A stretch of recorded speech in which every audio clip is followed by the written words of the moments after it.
KEIDOUBAGI MUNRINO Chief Minister की फमजी KEIDOUBAGI MUNRINO है बमुको अनि सुबदना PRG KEIDOUBAGI THAMLINO अखोई लोग हाई ना हो तक की टाइमिंग से इधर सेंट्रल लीडरशिप जो ना मणिपुर डील तो करी नो सो खांगन दबा हाना करी प्लान तो इन्हें खांगन दबा अदेगी मिनिस्टर हम लाजू वाइस हाना दबा अदेगी हजिक लेबर गवर्नर ने सु अखोई प्रेस जो ब्रीफिंग पी दबा अदेगी मस्सी की मैप जो ताक पता दी अखोई की पीपल ऑफ मणिपुर से टेंकन फॉर ग्रांटेड लोबी का नोसी नेबर टेंकन फॉर ग्रांटेड नोई अखोई ने लीडर खानिंग खन बयाई नोई फानिंग मत न फा बयाई अखोई की पुखी द गा युक पे टाइप तो मधुगी अखोई की अमन लाई बसो मधुगी कनो दी खन भी कनु अदुना मस्सी की खन बसे कनाना खलली नो ना हदकी कांगू खाना ने नंग मतम द अखोई की लीडर सिंह सिना दिल्ली तक कौरगा पक्चन चटपदो KEIDOUBAGI CM की फम मुनरिनो मुनबगी पोसी यामलिंगे दे तुम तौरे केम दिल्ली द तौबो कोटबा मतंग अदेगी पीस की वारी साब चटपदजु आद पुलपतुना CM यानिंग्रे गायना हाइबगी पोसु लेगरेको अदे सिदा थोलोपदा स्पीकर की मतुंग कोइनि नदना मयामजी हौ तौदना चटपगजु उरे असिदा KEIDOUBAGI सी मुनरिनो हाइबसी वाइजी फजदे और सबुदी चीफ मिनिस्टर जी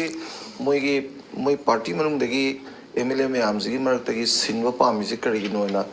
दुमाइना थमतारेनेको अदे लुसिंगबाई सिदी लुसिंगबाई ख्वाइदी तांग मगुनजे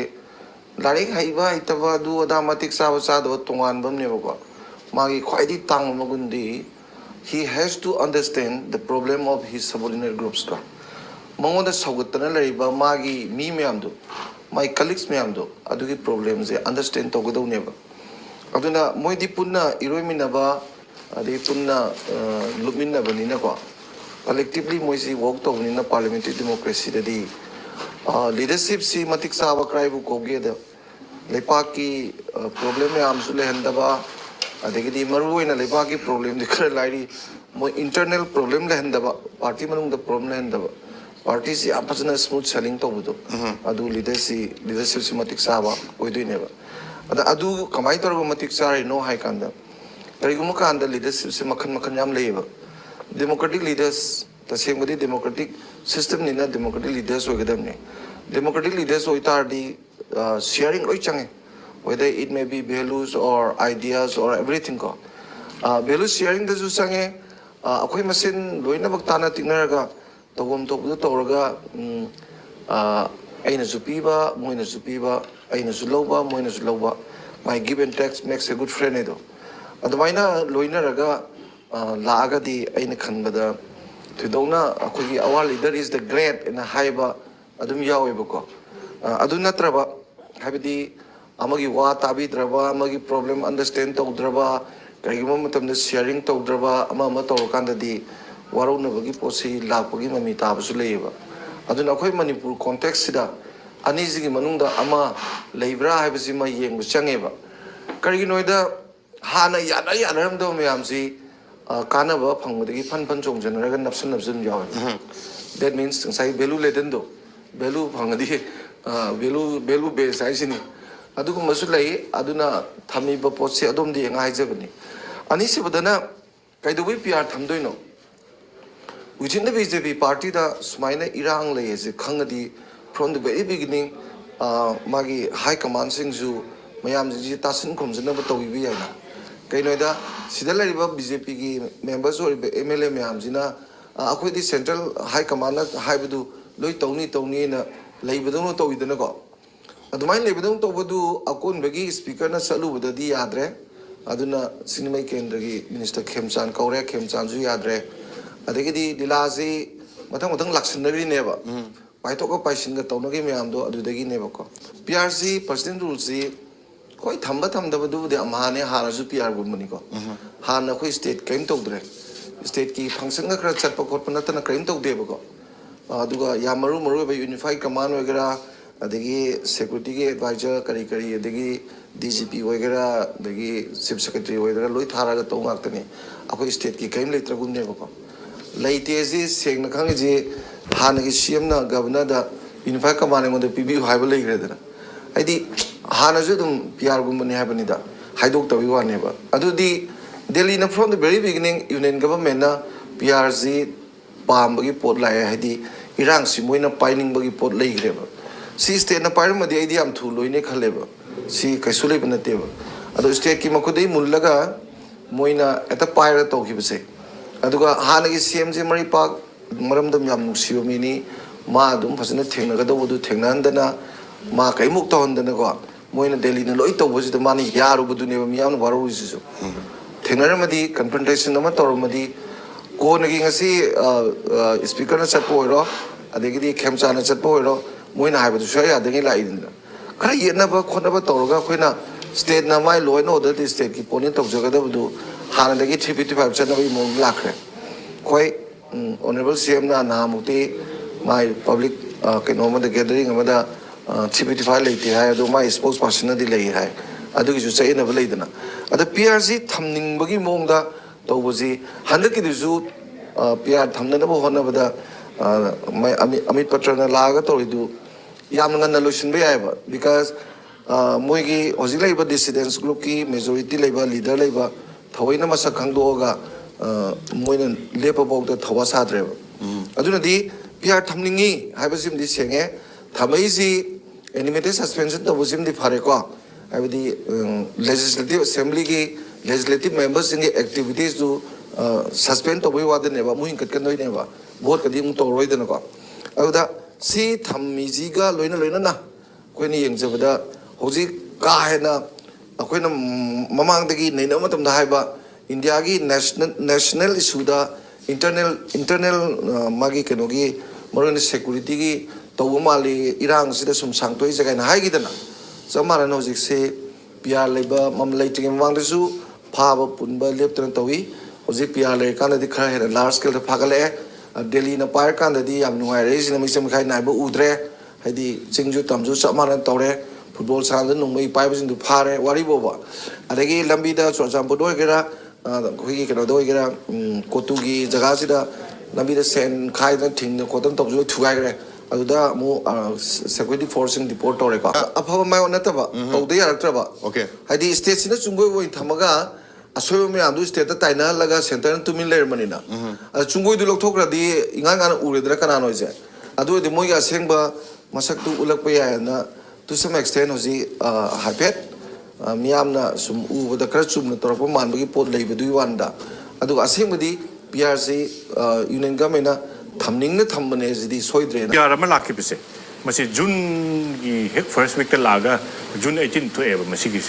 aduna akhoi gi mayam na su ki ba handa ki si lapkan ta kari kai tok to jano adigi ngarang na han moina thole bu order ga pa den ko tan tori se masi gi akiba ma akhoi gi Manipur prajada lei bise masi ja khoi na muk thamba yari na handa ki PR thamai bise masi ani thoni yeng ba ya yana ba da thamai bise kari gumba March ki tang mapan tara phau da kari ma lokthok tra ba kari gino ham ta March ki 10 da akhoi gi parliament session je pham do ne hojik chuti le raga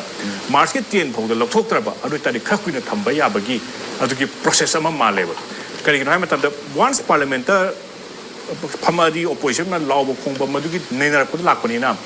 kari gumba tabu ta tari new changes new leadership ama change to do tari before 10 March torkane ba kari gumba sida 10 March phom da torok tra ba adu tari khak kuina tha ni hum la keno khad torok pa gumba ma aduga masigi China suspended animation je within 2 months parliament to haibina parliament session ju leibani na madugi possibility su lei sangak pra telak pra haibase masi kadai da changga da gi hai kana center gi kari khalli haibase masi da khoina haibet yeng se ba masi yeng ba ya ba gi amaga center gi akhoi gi sum khena ba nang sagi chief minister si kamainu oi banu oi da banu haibse akhoi gi any congress ki oisanu BJP we leader khan ba gi process ya masi India da yam democratically elected ba hojik yeng se hojik crisis se kanano ha kana Manipur ga Delhi ga ne akhoi gi Manipur ga Delhi ga yeng ka da Manipur gi leadership mayam se akhoi sum yeng bio ba akhoi gi mayam se silence akhoi na ko tan tan na ba journalist man ko tan tan na ga hang ba gi tan jama first Delhi da yeng bio Delhi da di akhoi gi kamai khan do no hang mata na moi gi Birendra Sachdeva akhoi BJP president se mana yam clear kan hai ba akhoi gi BJP gi leader khan do se New Delhi na central leadership na observer ani hum khanni observer mayam se na moi se khanna ni adu democratically anu ba leader ma khanni na moi na hai ba haji kanano hai kan da BJP gi MLA ho do ba mayam moi gi party mayam do hai ni ko sigi condition je Manipur da di oi de Manipur da kari oi de ha kan da Manipur gi han hojik le bi ba Manipur gi president khang di amma khang de kamai na khan do no hai ba du di to da na Manipur da crisis lai di hai ba se Manipur gi praja da people da hai de masigi khena ba ma akhoi yam toini ui ba aduga hojik ke khitan khena ba khoi gi chum silence chum kan da khoi gi Manipur da tumina sum lay base sigi mamang da yeng bioba hojik lay governor se mana hack take over to bani mitcha masigi within a few days masida akhoi na pamjaram badi people ga react to badi ngam da bani people press conference kauraga aina tawdore fe sini haibe ki tanja do modu lohonning eba masi kana na logi ha kana akhoi yeng ba ja sigi tungda mu chache 2001 da pya thamatam je matam da bed marwa se governor oye bed marwa governor matam se da June 18 gi irang yam thokpa kai loi matam se ras bawon se da magi darbar gi na ta manu gi ka du da press interaction jap to in tawe khoi na dum hange ba haji mi somna siri kholi se ka do haji people gi aina tori ba thabak se PR oresu amo oresu people aina haida ba yade praja se confuse le hande yade haibe gi message do adum thaina da gi dum le adu masi gi chana bise hande ki irang se khro hu ba ma le masi kari gi na matam da sigi leader je khan matam da sambil pata leng bi re ko mongda hangbada clear kana dum ta haide ba adigi ko MLA lengthop pe myam ki MLA myam du na su hakari hage da akoina moina haisi lale wahara pe leadership crisis like ba according to BJP MLS moina haibidi maduna moina khanari se akoi leadership ki karim da khanade akoina mapan da hotel impal da hangmata da moina haibidi Manipur da peace kamaina por kadoi no na khumme ba aduna Manipur gi leadership crisis kai ke lei ba haibisi akoina na pum da akoi silai ba nuksitura akoina habit observation to bane ba aduga reality gi di akoi mas clear kat ama tham da ba se masi yamna phatte masi asoi bani haibisi ma tham da ge ba adagi akoina hojik yengba kanse da Manipur ke praja sing sala yeng kan da hojik si March 10 phaw exai thamjaki bado masina kari gumba thamak tra sum kuina le aba adoi tari Manipur gi people sing se ma se rethinking ama darkar oi ba hojik rethinking ha bi kari ha kan akoi internal strength ama haji Manipur gi naharol se pia le bo batam se da hojik se fair psychosis ama lai bane sum haji lambi chapani khangde ama khangde masija akoi na appeal tau janingi na Manipur da human rights movement se yam tin strong way Manipur human rights strong is tiny way ram yaba hojik sudum le way ram bai ta aduna Manipur ra hojik le ba Manipur human rights commission women commission aduga Manipur human rights to work to bri mayam na Manipur gi youth mayam se moi gi haidi center na pai na governance rule lai na dictatorship na te da Faningba Phahanba tawning ba to ba ya ba te ba when operation tawning to ba ya ba te aduga hojik se khoi hojik le ba yam se aspa le to hum da denotified areas is the government gi permission yaudana moina operation to ko pa yade masigi realization map jo khoi na ma'am madu khoi lebiri ma'am da kibiganu adu khoi se democratically masigi aspa se kam da hajage ba aspa se suppose khoi sai se kana to de ba operation aspa le te ba adu bu aspa se denotified area se da operation to ki haita de Manipur government na GM tharaga mafam sire se da operation to bi na GM tharadi operate to bi ya mois anywhere in Manipur da masi handa kara de example oge kanda assembly ma da army ma operate to ki ba hada irang mayam da even June gi May gi 3rd ki kaino se da mugi DGR na moi press briefing do hai bane ayuk ta irang thoya nungthin gi pung ahum wadai da nungthin wadai da akhoi da aspa do notify to do ham da akhoi da operate to bi na chi thara I na government hare pase aduna Manipur government permanent request pi da di notified area da su moi do operate to bangam me aduna Manipur government je hojik kanano governor pai bane adu masigi se masi yam chingna ba ma khoina leri sina hai ba governors rule laktinga gi president akhoi gi chief minister limbi pun meche resign to bagi no wani gi lakpun meche masri yengo ba army se adum lei re akhoi sai aduna permission gi denotify to the permission yaudana mui operate to ba ya de aduna akhoi gi entire planning da choi tamoda ga sai somna ma hangi bdo masi han gi planning to pra hai ba se masi ama sum to ka na akhoi sum yeng matam da masi gi se Manipur da lai ba governor khan ba du da gi dum planning to re masi se ma se hek la pa ga nungan ba ga dum ka to ba army chief ari Manipur police manager kauraga ma meeting phameba madurgi ma akhoi coordination meeting haje aseng madi governor raisi di on the advice of the council of ministers neba madu ma da loi override torga ma active to haugra baneba aduna akhoi sum yang kan da max akhoi gi ga somna thambi kib dum nan longest kana home secretary wa da mas ani shu baneba moi ani neba aduga yang kui da sum mai extend to mai term se yang su experience le bana aduga haju chi ba se fresh neba Manipur gi file se ma ya phajna param ngane si lakte ga da Manipur gi crisis to matam se da mas yang kan ta aduga center na mas yam thajabam na article 370 lokthok pa se Kashmir da masida yam kan deal to se mahak ne akhoi gi union home ma akhoi sri bala se aduna article 370 lokthok pa da Kashmir da irang thokta na ba madu deal to ba madugi mayam madugi experience to lai bani na center na khandoi se masine ba adu bu si serak sida aina amnang thamjani ba na entire crisis se loi sang khata akhoi na am khatang di u se ba haji Manipur da lai ba praja mayam na anybody oisanu governor amo oisanu akhoi gi right fundamental rights pi mayam se government of India na kakpa amta yadi Manipur citizen mayam na akoi jointly fight tawgadabane ba jointly fight tawbase aniswana akoi na individual fight tawbama individual individual rights akoi naha mayam haji examination haurengar na handagi muji ki hanba yadabe da moi fair side courses like school pajana ka ba madugi confidence building am akoi darkar oye anisubada akoi ni original laibaki confidence building ama dakar oirabra matam se na thamjaninge ba lebaki confidence building hana thamje karigino hai matam da koi gi PR lak pase masi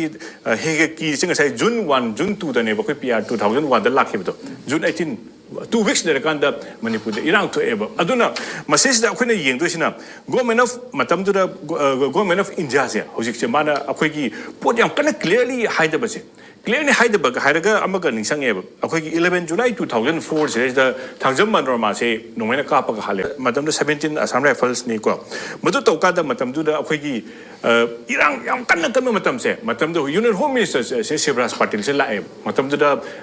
kano di Rajbhavan chang ka akhoi press ki mayam de changsa laga Rajbhavan da ahing jupa leraga si tawri se karino si kai to habe interaction ki matam se pi eba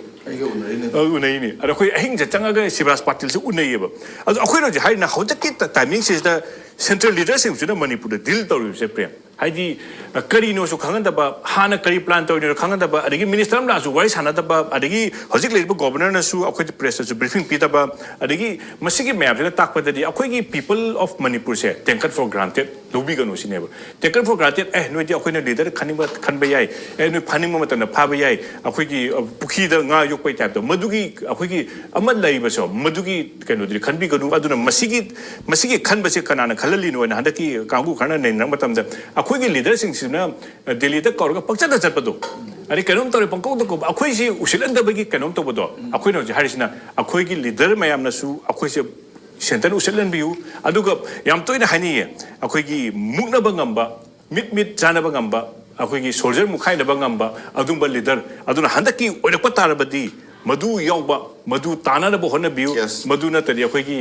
prajana peloi amuhen Erang tholakani tamde